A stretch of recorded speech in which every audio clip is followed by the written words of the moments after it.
I'm David Heitler-Klevans. And I'm Rodney Whittenberg. And this is Music for the New Revolution. You will not. You are forgiven. You are forgiven. You are forgiven. You are forgiven. You are forgiven. You are forgiven. You are forgiven. You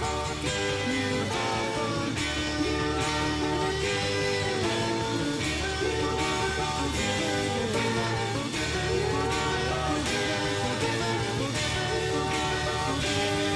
You are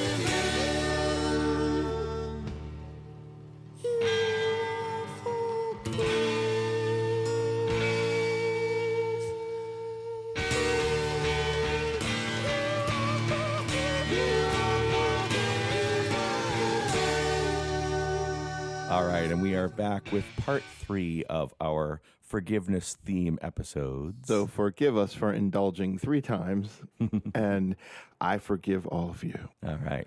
And of course, that was The Who that got us started there with a quick one while he's away, just the very tail end of that little mini rock opera. And, you know, something about listening to old recordings is so cool because you really just hear them just singing right into a microphone. It's very unforgiving. It's very... And no auto-tune, clearly. No auto-tune. Yes. And you just hear how good they were. I mean, and you realize that's Keith Moon singing there along with Pete and Roger and probably John Entwistle. Yeah, I think they're a little choir of 4. Yeah. Yeah. So, you know, part of the reason that I really wanted to do another part of this theme, even though in a lot of ways this era seems particularly difficult in terms of the issue of forgiveness, although maybe that's a good reason to cover it too. Yeah.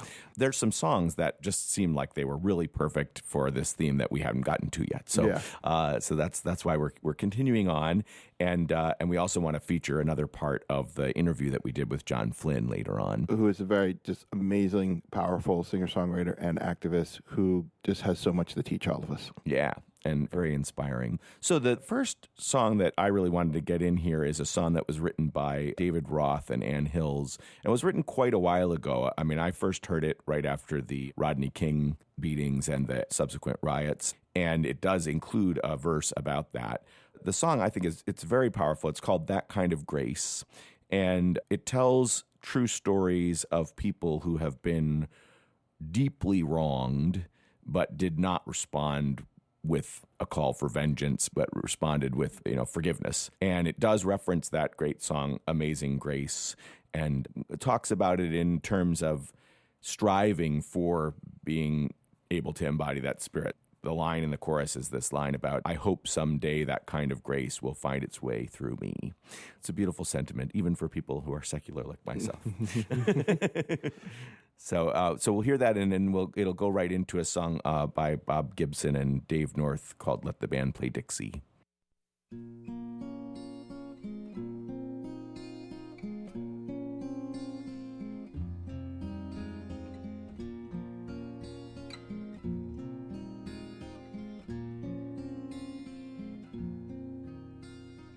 Sunday morning, Birmingham, quiet in the church.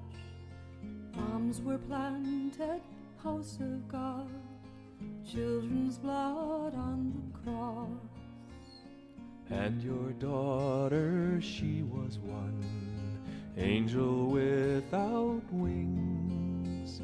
How could anyone forgive those who do such things? And when I sing Amazing Grace, your face is what I see. I hope someday that kind of grace will find its way through me.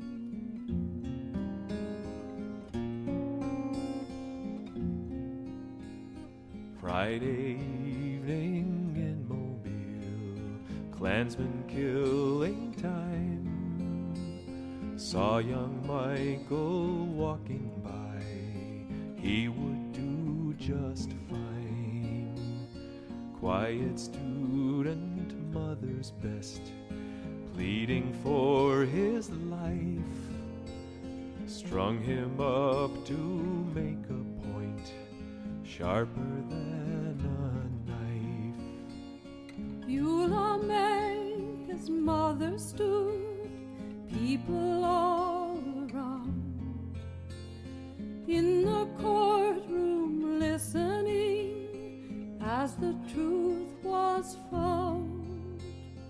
From her mouth no curses fell, no profanity.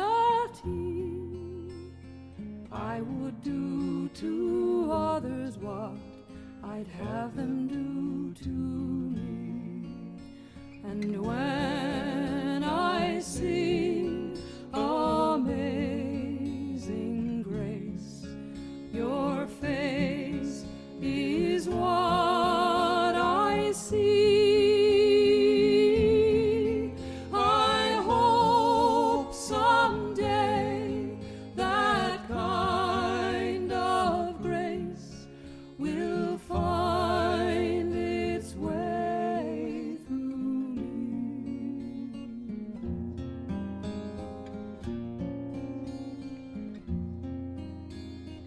Thursday afternoon in the car, turn the radio on. The verdict in Los Angeles, oh, what have we done? Images of violence, yellow, black, and white. 52 dead, millions lost. Who can win this fight? And on the screen a face of tears, trembling through and through. One we've seen so many times, beaten on the news. I could barely hear the words, full of fear and doubt. People, we can't live like this. We've got to work this out. And when I sing Amazing Grace, your face is what I see. I hope someday that kind of grace will find its way through me.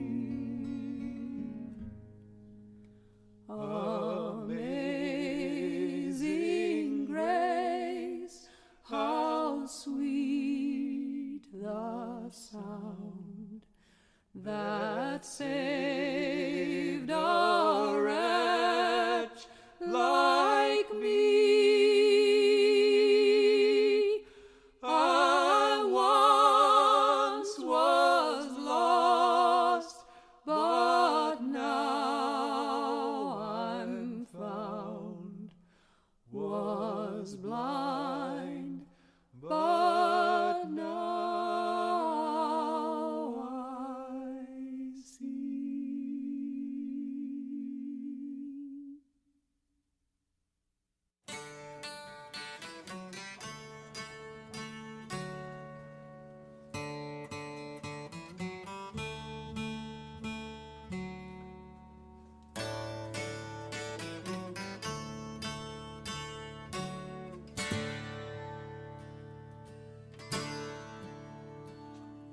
The news was run from Richmond in that fading April sun that Lee had handed Grant his sword, the war was finally won. Into the streets the people spilled, feeling the excitement build, and the crowd around the White House milled, asking, is it true? It's finally done. In Inside the White House, Lincoln heard them calling out his name. He sat there wondering what to say to ease their years of pain. Someone yelled, "Come out the door and tell us what you got in store for the rebels who have lost the war." So out upon the porch, Abe Lincoln came. He said, "We are gathered not in anger, but in celebration. Let's be grateful we are once again a single nation. Let's stand together, reassured, now that peace has been secured. Our nation's illness can be cured, and I suggest the overture for this occasion." He said, "Let the band play Dixie, play that tune that holds its head up high and proud, and let our nation, once divided, bloody but unbowed, take the swords of war and beat them back into our plow. On the day that Lee surrendered, Mr. Lincoln told the crowd, let the band play Dixie."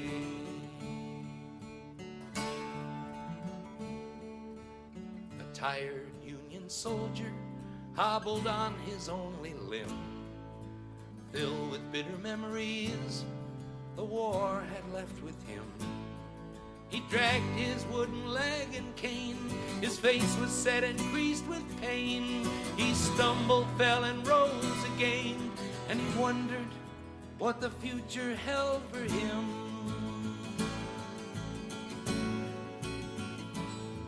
He spied a black child kneeling there in humble gratitude. He knelt down right beside her to share her thankful mood. Grateful words were raised in prayer. God, in your sweet loving care, our broken lives now please repair. Let our wounded nation be renewed.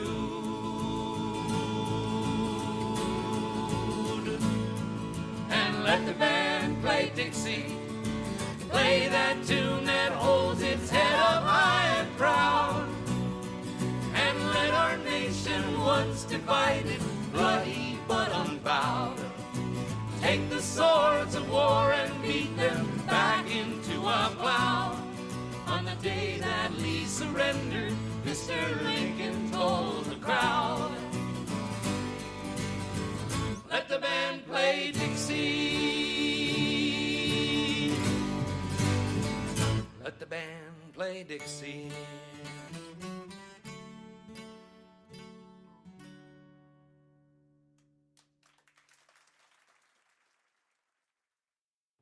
So I think we could talk a little bit about those two songs. There's some interesting things that are brought up by them, and not all easy, to parse out maybe. But what are some thoughts? The first song's beautiful. I mean, the Kind of Grace was just an awesome song, and sentiment as well. It is very hard to forgive. I think the second song is the one I feel more a little charged. I agree. And I will admit, though, that, just to go back to the first song, That Kind of Grace, when I first heard that song, I was very moved by the first two verses. Mm-hmm. And the third verse about Rodney King, it kind of stood out to me as not quite the same thing. Mm-hmm. And I think maybe at that point, I was still so angry about the verdict in Los Angeles and stuff, and I wasn't totally comfortable with just condemning people who were so angry that they rioted. And we talked about that in another episode where we played the Phil Oakes song In the Heat of the Summer that really has a very different take. Yeah. But over time, I guess maybe as it's gotten further from that moment, I feel like that verse does stand with the others.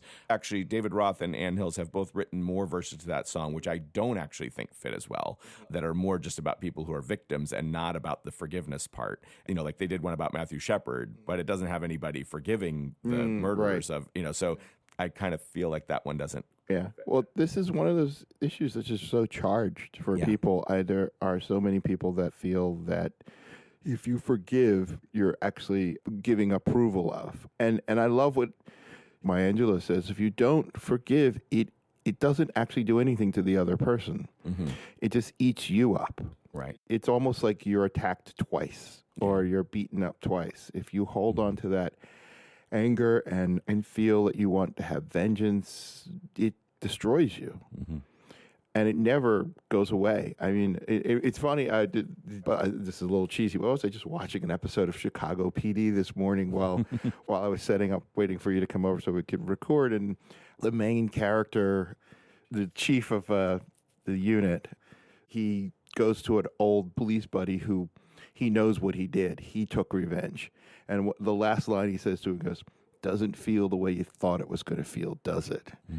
And it just never does, because even after you get your vengeance, you kind of feel lost. You don't know what to do now because you still don't have the person or thing or whatever it was that you lost. Right. Yeah. Well, I've heard that, especially around the issue of capital punishment, where sometimes family members of somebody who was a victim who are pressing for capital punishment feel really dismayed when it actually is enacted, because they were expecting some kind of relief and they often don't feel that. They don't feel like it doesn't bring the person back, and just having another person killed who was the perpetrator doesn't end up making them feel better, Right. you know. And actually, that's another thing I've heard John Flynn talk about, because he has actually done some work about the capital punishment issue.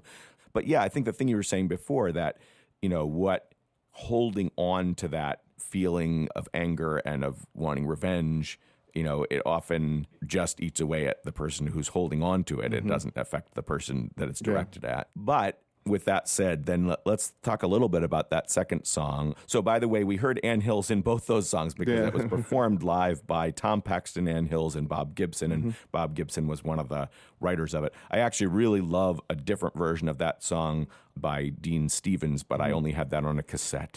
So, yeah.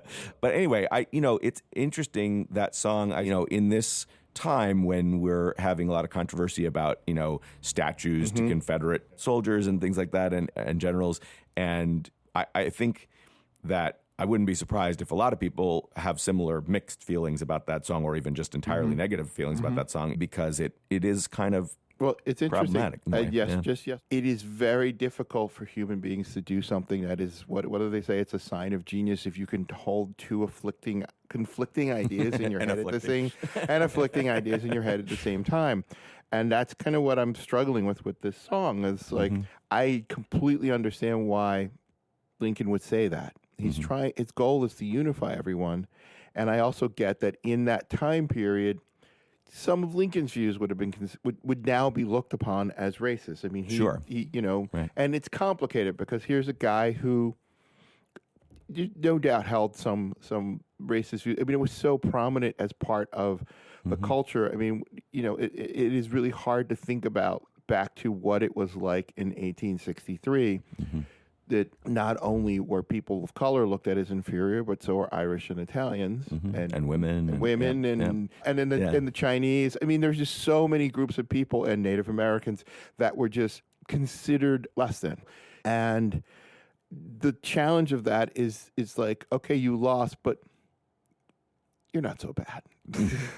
And that's what it kind of feels like. And your beliefs are okay. In fact, have a little celebration of your beliefs, even though you lost. It's like, I get it, but it's still like, looking back on it, it just feels kind of weird. But that is what, again, as we were talking about, that is what forgiveness looks like from the outside. Right. But I guess another thing that makes it problematic to me is knowing now what came after, with Reconstruction, with lynchings, with Jim Crow, with segregation, with, that moment of hope and bringing people together, it didn't lead where I think Lincoln hoped it would, because bringing people together in that way and not sort of forcing the ideals that the Union had supposedly fought for meant that we sunk back into something that was almost as bad as slavery. Yeah. So it was, so that kind of undercuts the idea that this was a good idea to let the band play Dixie. So I don't know. It's complicated, and I won't fault anybody who thinks that that wasn't a good song to include in this. But I think it is food for thought, and it's thought provoking, which is something that we want to do. It speaks to the challenge of forgiveness. Like, we're only know what our convictions are when they're challenged. And this is challenging the idea of, okay, well, I can forgive that, but I can't forgive that. You Right. know, I can forgive this, but I can't forgive. I remember watching a documentary about this woman who was a Holocaust survivor who went back to Germany to forgive, and how much flack she took from other Jewish people who were just, you can't do that. Right. And the same thing exists in the African American community, where like there are just some things that you cannot forgive. Well, you know, I think what you bring up is that, at least I believe, forgiveness is a very personal, individual thing. And we can't ever expect anybody to forgive. That has to come from the person themselves, right? So it would be very wrong of me as a white person to ask of any African American person to forgive the wrongs that have been done to them. You know, it'd be wrong to ask anybody whose family was killed in the Holocaust to forgive, you know, the Nazis. But if somebody can actually bring themselves to do that, it's kind of mind-boggling, I think, for most of us. I also don't think that it's fair to, you know, somehow say, well, you can't do that, because that's up to that particular person, I guess is what I would say. But on the other hand, you know, sometimes we're in the role of policy and things, and so then those get to be a bigger issue, right? You know, like reparations is a kind of institutionalizing forgiveness, but we do sometimes as a society have to decide, you know, when we're going to forgive. And I think that is one of the challenges, which we'll get to in our other show. That's coming up. But the challenges of forgiveness, particularly in America around race, and it's such a difficult and charged subject when you try and just really have a real honest conversation about where we are, because it's very, very complicated where we are right now. Definitely. And some people will argue with me, no, it's not that complicated. It's very simple, but it's complicated. I agree with you. Because, you know, well, we'll get to that in the other show. What's our next song? So, well, you know, we usually in these episodes about forgiveness have a segment where we get into some music that's related to the opposite. You know, so and in our first episode we had, you know, some things from Sweeney Todd by Sondheim, which is kind of the epitome of the cautionary tale about how revenge can backfire and double on itself. And, you know, I think that Sondheim really owes a lot to Verdi in that, and particularly the opera Rigoletto is you know, if anything, an even stronger, well, both of them are great examples of stories that, you know, the intended revenge ends up ricocheting and ends up really causing the person who wanted revenge to suffer even more. In Rigoletto, the name character, for those of you who don't know the story, is a hunchback and sort of court jester, and his daughter falls in love with the kind of evil Duke, who is very, you know, unfaithful. And so anyway, Rigoletto comes up with a scheme to have the Duke killed, and his daughter, even though she's already found out that the Duke is faithless, sacrifices herself instead. And so the part we're going to hear is the very end, when Rigoletto has just opened up the sack that he thinks holds the body of his nemesis, the Duke, and finds his daughter dying inside. And so they sing to each other, and there's this beautiful aspect of forgiveness in a bunch of this where she's begging him to forgive her for subverting his plans. And then, but the very end is Rigoletto's sort of cry of pain, singing that he's been cursed. And then we'll also hear a beautiful song from Tommy Sands right after that about the troubles in Ireland.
Cilda, mia Cilda, è morta.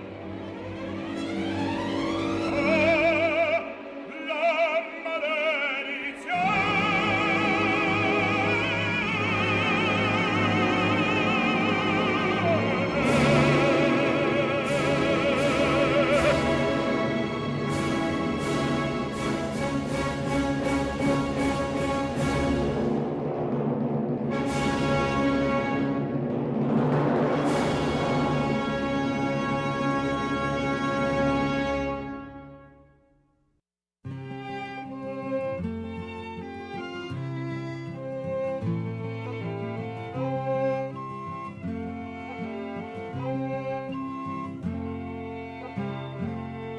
My song for you this evening, it's not to make you sad, not for adding to the sorrows of this troubled northern land. But lately I've been thinking, and it just won't leave my mind, to tell you of two friends one time who were both good friends of mine. Alan Bell from Bena, he lived just across the fields, a great man for the music and the dancing and the reels. O'Malley came from South Armagh to court young Alice Fair, and we'd often meet on the Ryan Road, and the laughter filled the air.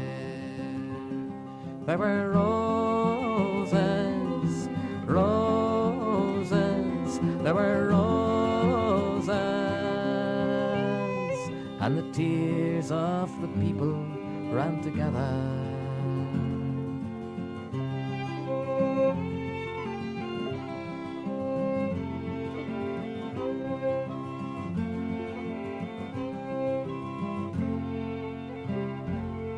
Though Alan he was Protestant and John was Catholic born, it never made a difference, for the friendship it was strong. And sometimes in the evening, when we heard the sound of drums, we said it won't divide us, we will always be the one. For the ground our fathers ploughed in, the soil it is the same, and the places where we say our prayers have just got different names. We talked about the friends who died, and we hoped there'd be no more. It's little then we realized the tragedy in store. There were roses, roses, there were roses, and the tears of the people ran together.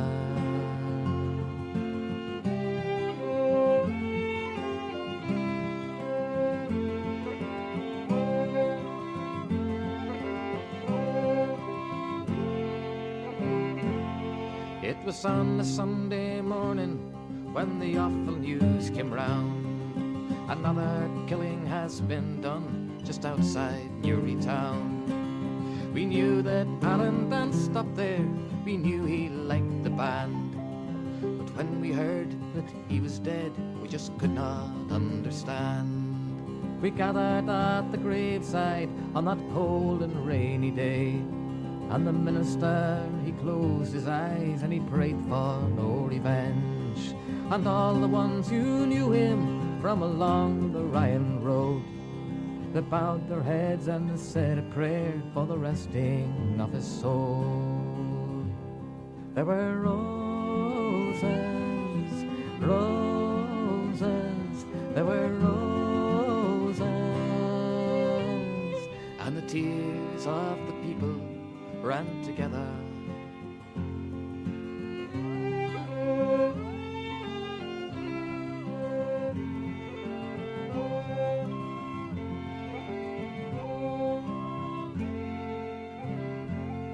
Well, fear it filled the countryside, there was fear in every home, when the car of death came prowling round the lonely Ryan Road. A Catholic would be killed tonight to even up the score. Oh Christ, it's young O'Malley that they've taken from the door. Alan was my friend, he cried, he begged them with his fear. But centuries of hatred, of ears that cannot hear. An eye for an eye was all that filled their mind, and another eye for another eye, till everyone is blind. There were roses, roses, there were roses, and the tears of the people ran together.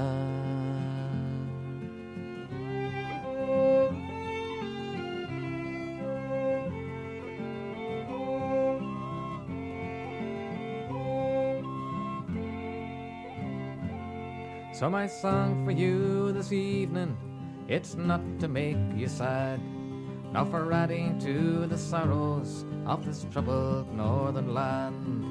But lately I've been thinking, and it just won't leave my mind, to tell you of two friends one time who were both good friends of mine. I don't know where the moral is, or where the song should end, but I wonder just how many wars are fought between good friends, and those that give the orders are not the ones to die. It's Bell and O'Malley and the likes of you and I. There were roses, roses, there were roses, and the tears of the people ran together. There were roses, roses, there were roses. So that was Tommy Sands, There Were Roses, and it's a beautiful song, isn't it? Yeah. A very powerful story. Yeah.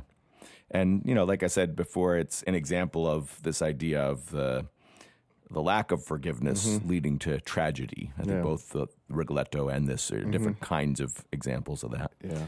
It's a very fertile ground for making art about these issues of forgiveness and the lack thereof sometimes. A lot of good stuff has been made, and that's why we need three parts to this episode at least. 3 episodes to share all the music out there about forgiveness. So speaking of forgiveness, let's move to someone who has a lot to teach us about that. Yeah, we got to talk with John Flynn and interview him. And as you said earlier, Rodney, you know, along with being a singer-songwriter, he's a real activist. You know, I think I've said before, is of all the people I know, he's one of the people who really walks the walk because he does a lot of work in prisons. He has this organization he's part of and I think runs now called New Beginnings, which he'll talk about a little bit in this interview segment that we're going to hear. And you can hear the entire interview. At this point, it's exclusive to people who are our patrons. So there's a little incentive for you to be a supporter of our work because we let our patrons hear these full interviews a while before we release them to the general public. We want to thank all the people who have been patrons because it's allowed us to bring on one of the people who's been volunteering with us for the first 2 years of Music for the New Revolution, and that is Ben, who has become our official editor and mixer, and we're able to give him a little bit of money while he's still in college, which has been great. Here's our excerpts from our interview with John Flynn. In a sense, that was like Brother David kept knocking, and I kept saying no. The Two Wolves thing, the story, I think I first heard from Arlo Guthrie, and I remember he told it either in one of his in a letter or from the stage. I can't remember now, but I remember thinking, what a great song that would make. And then 1 or 2 times since I heard it from Arlo, I heard it repeated. And every time I kept thinking, what a great song that would make, you know, but I never, you know, sat down with a guitar and wrote it. And then on September 11th, 2001, about, 6 or 7 o'clock in the evening, I took a walk and I ended up in a little church not far from my house where they hadn't planned any services, but there was a big cardboard sign that said, we're open for business. And I walked in and the preacher came out and he told that story from the pulpit.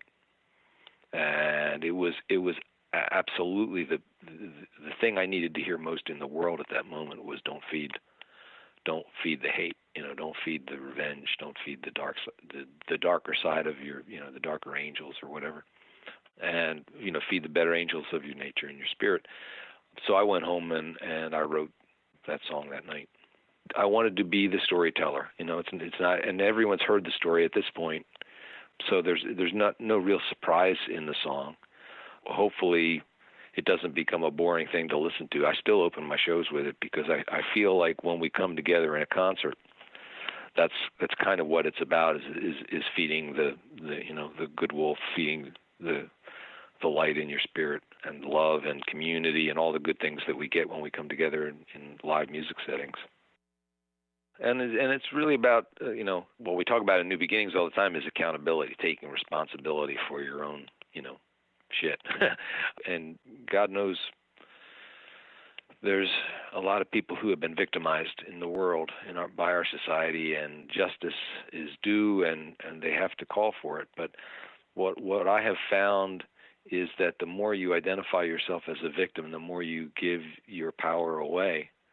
And so the more I get guys inside to take responsibility for the part they played in their own lives, the more power they're taking back, because if they just say it's society, it's the white man, it's institutional racism, it's the education, it's whatever it is, and there are so many valid reasons that they, challenges that I never had to face, I would never have survived the upbringing that so many of my guys, don't even think twice about.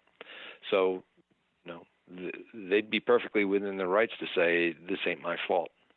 But by saying that, they're not taking up their own power. And so to the degree that they say, I played this part in bringing myself to this moment, that means I have the power to change the path that I'm on. And that's where I need them to stay, because I need them to be strong enough to go out and be free, and to acknowledge that the other side lives in each of us. We're all human beings, so we all have the capacity to make the wrong decision. In a sense, the song is binary because you get to choose between two sides, but in another sense, it's that we both contain the two sides, so we're all more complicated than we like to believe sometimes. So you take responsibility for your own spirit, and garbage in, garbage out. What are you feeding yourself today? What are you reading? Who are you hanging with? I had a guy in prison say, look around at the 5 people you spend the most time with, and you'll get a pretty good idea of who you are, as far as your values and what kind of human being you are. And I thought, wow, that's pretty heavy. But that's how you feed that spirit.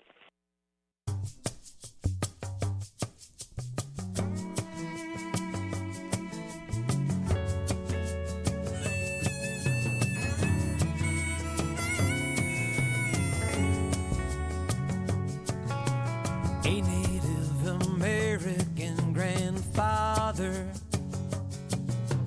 found his grandson crying after school, and discovered from the sobbing child that a playground bully had been cruel. I wish that I could hurt him, said the child, and when I get big, that's what I'll do. That will make me sad, said the grandfather. Then I'll know the dark wolf is taking you. There are two wolves. There are two wolves. And within each heart these two wolves fight. One is hatred, rage and darkness, and the other wolf is love and light.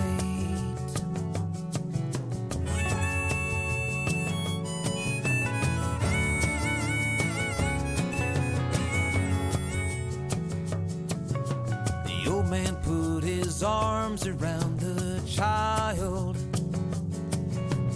Said the thing you want is called revenge. But when you try to hurt the one who's hurt you,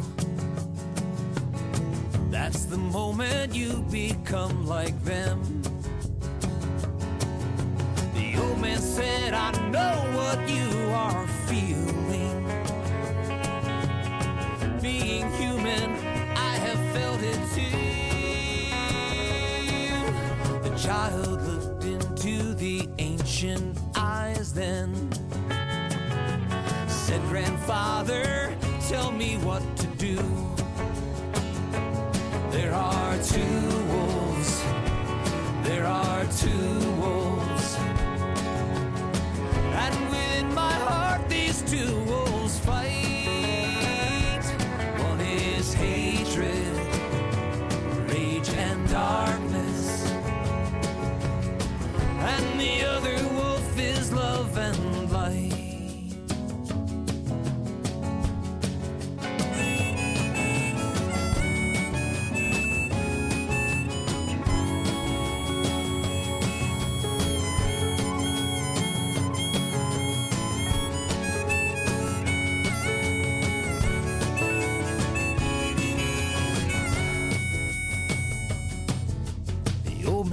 Child, do not fear this battle, though each wolf will make the other bleed. It is in your power to choose the victor. The wolf that wins will be the one you feed. There are two wolves, there are two wolves, heart these two wolves fight. One is hatred, rage and darkness, and the other wolf is love and light. One is hatred, rage and darkness, and the other wolf is love and light.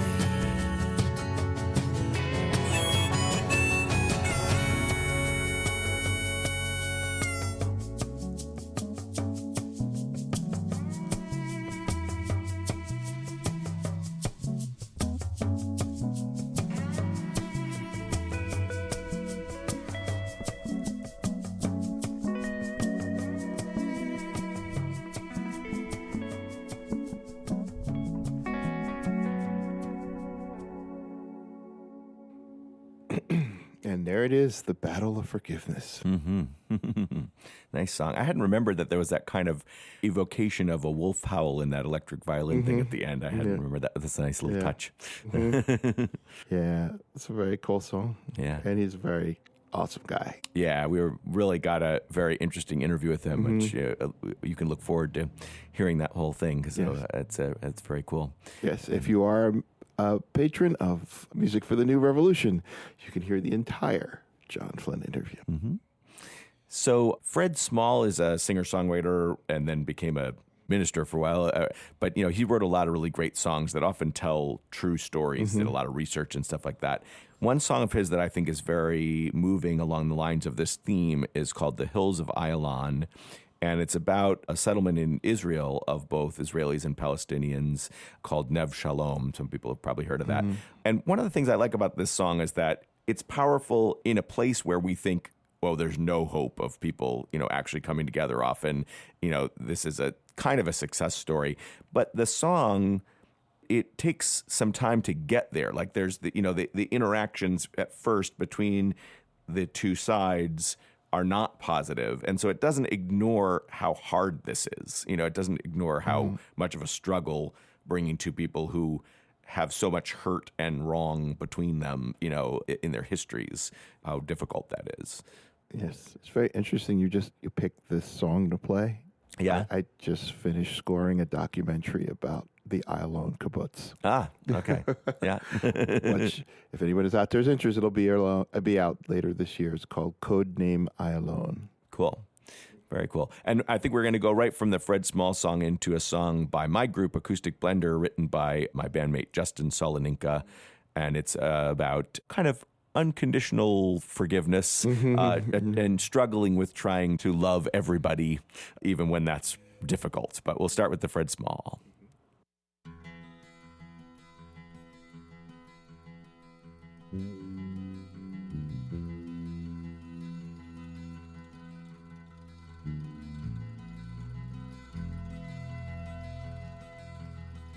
In the hills of Iolon, above the broken earth, two boys shout and play with a ball on a field of shrub and dirt.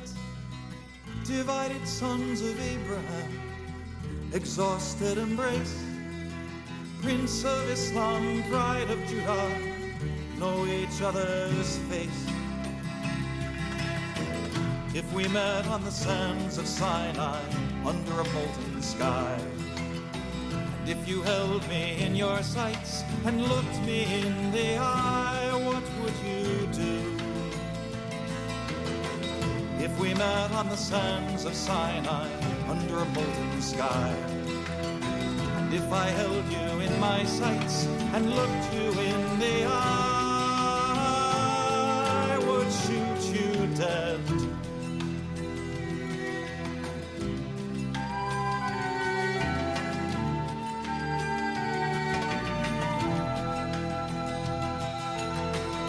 The hills of Iolon once were no man's land. Shepherds chase their wandering sheep and lead them home again. My grandfather died at Dachau, never will I forget. The British set fire to my grandfather's village, left 12 Muslim dead. If we met on the cliffs of Aramon, stunned by the rocket's flash, you found my heart exposed and a pistol in your grasp, what would you do?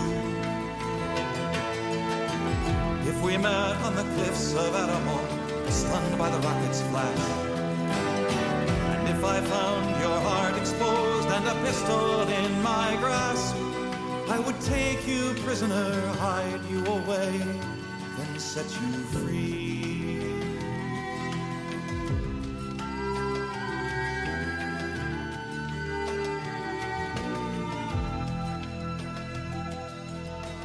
In the hills of Iolon, the young ones play a game. Toss an orange in the air and call each other's name. Ricky, Shimon, Shalom, Naomi, catch it before it falls. Yusuf, Hassan, Amal, Amira, tear down the wall.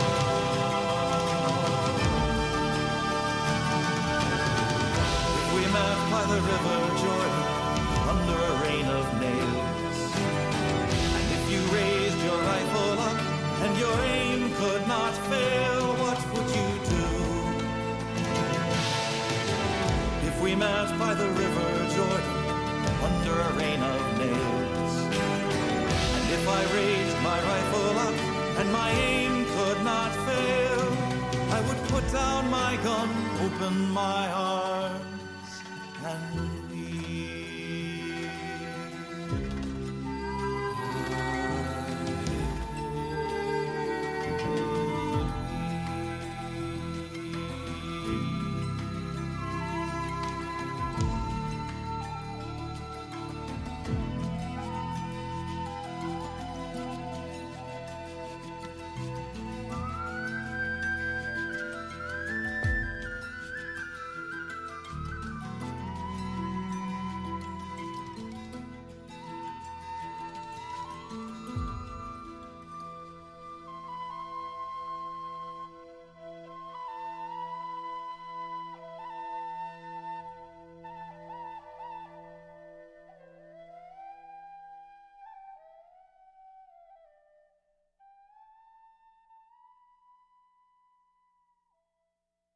Now I've been told that love's the thing that makes the world go round. It's all you need, it's patient and it's kind. And I know that it's not easy to love your enemies. So often matter wins out over mind.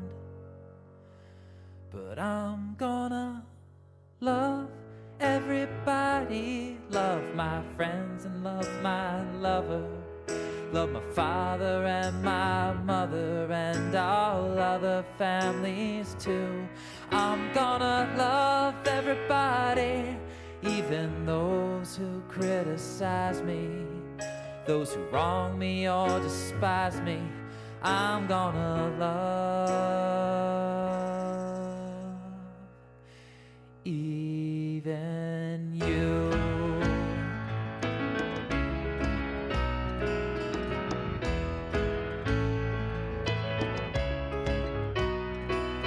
You pass me while I'm speeding and then start driving slow. You come to hear me play and then you talk right through my show.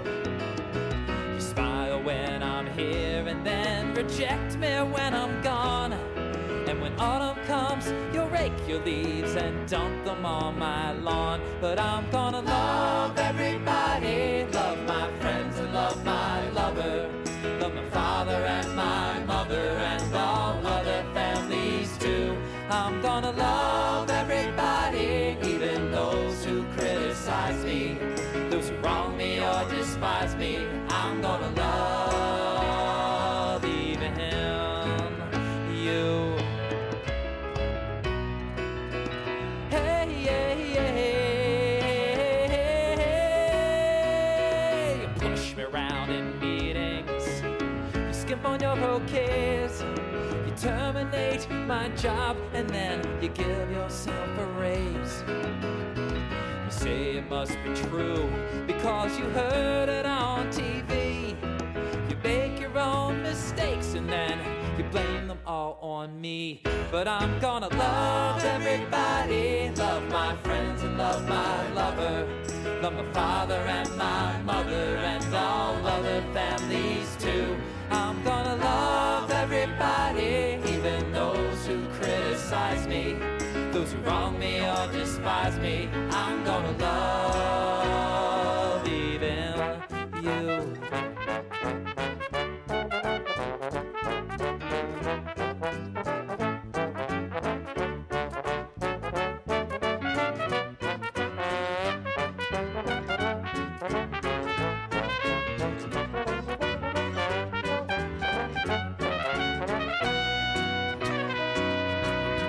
Bludgeoned by our careless acts, we're paralyzed with rage.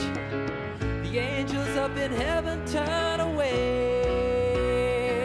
So you know now it's just us down here and we have to start the change. Decide to love each other anyway.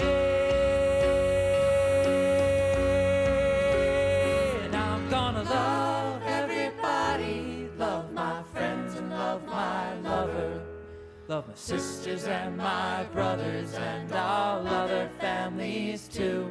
I'm gonna love everybody, even those who criticize me, those who wrong me or despise me. I'm gonna love everybody, love my friends and love my lover. Let's all just love each other and each other's families too. I'm gonna love everybody, even those who criticize me, those who wrong me or despise me. I'm gonna love even you. All right. Very cool. I like that. And you know, I always have to say I love your voice when you're doing harmony. Oh, they thank got you. the low end down there. It just adds this really cool quality that you don't get with a lot of singers, bands, and stuff. Yeah.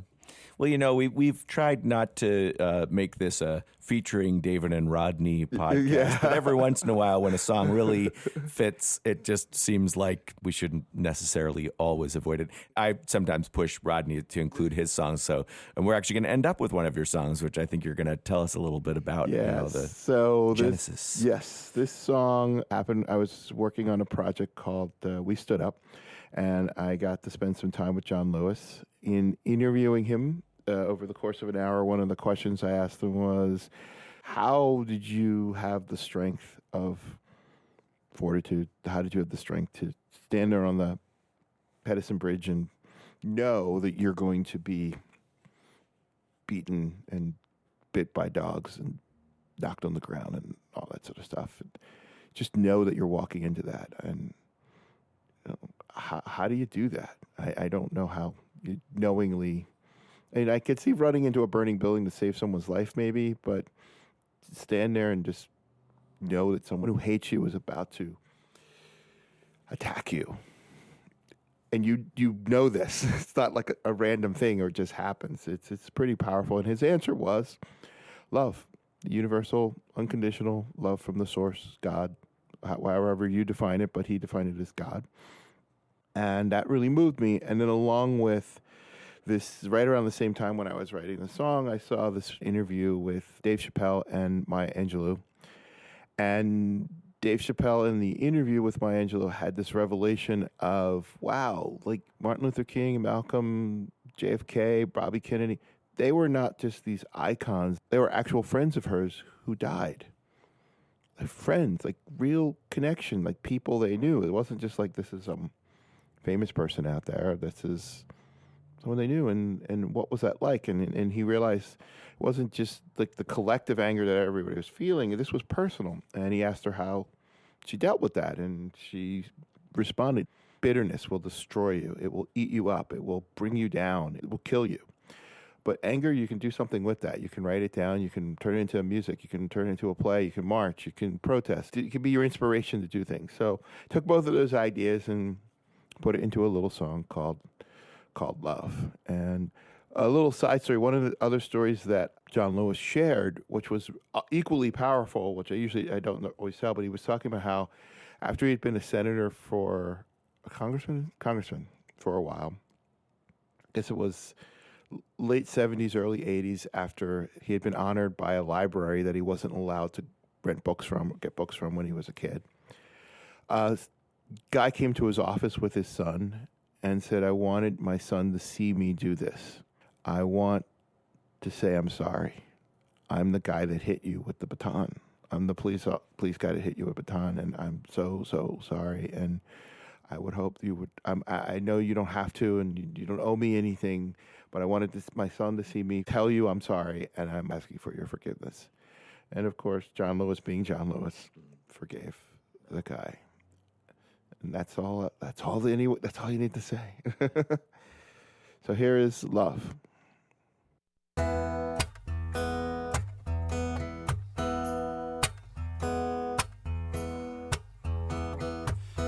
I'm gonna take that anger and write it down.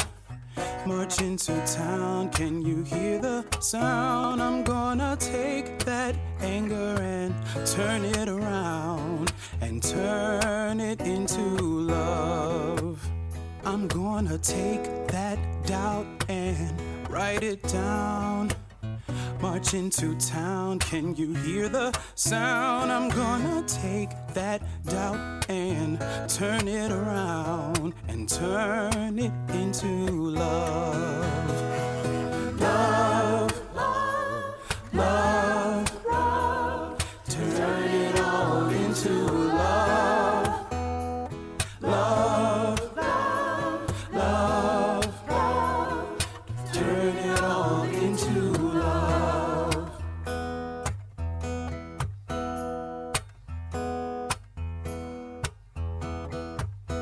I'm gonna take that mistreatment and write it down. March into town, can you hear the sound? I'm gonna take that mistreatment and turn it around and turn it into love. I'm gonna take that fear and write it down.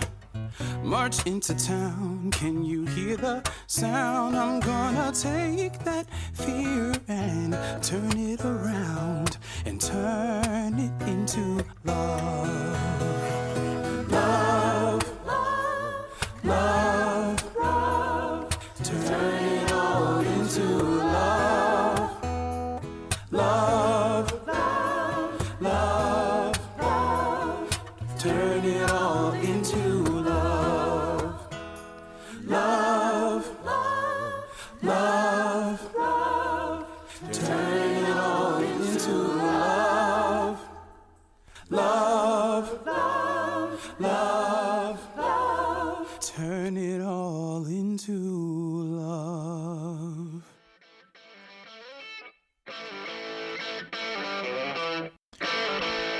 You've been listening to Music for the New Revolution. I'm Rodney Whittenberg. I'm David Heitler-Klevans.